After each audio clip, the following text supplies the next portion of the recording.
Herkese merhaba arkadaşlar. Benim adım Mehmet Almak. Size TR'de ilk ona nasıl giriyor onu göstereceğim.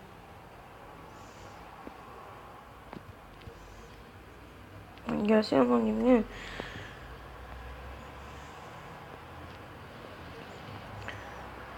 Lan Emre ya. Salak gibi hemen yandık.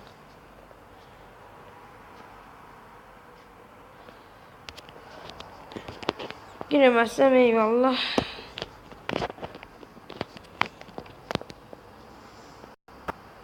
Giremezsem yani. Nasıl diyeyim?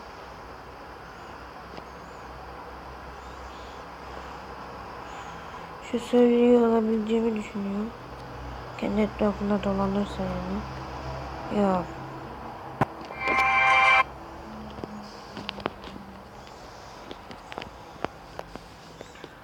Bakın arkadaşlar, küçükken herkes peşimden geliyor. Görüyorsunuz tüm büyükler bile.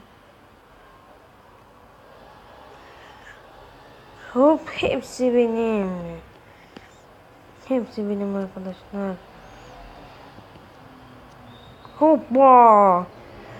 Hoppa hoppa. Ay yok, o da biri ne olduk arkadaşlar içimize.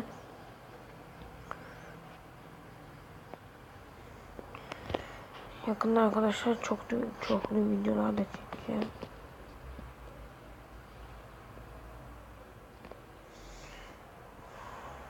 Hı? No, ayvayı yedi. Şuradaki kırıntıyı almak istedim, o yüzden aldım.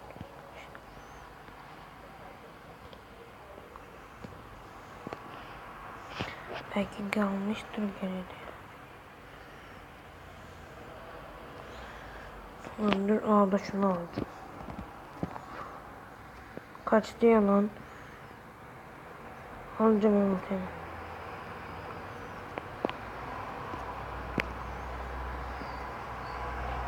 Hoppa. Bir kişi alacağım derken iki kişiyi de içine aldık. Daha doğrusu ben de böyle taktik göstereceğim size. Bir kişi alacağınız yere içinde bir sürü kişi alın. Daha da çok puan kazanın yani.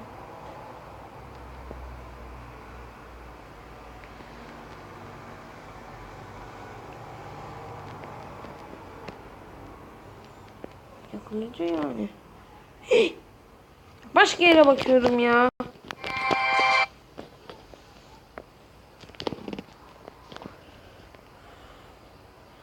Beni kim yediyse onu ben de yerim.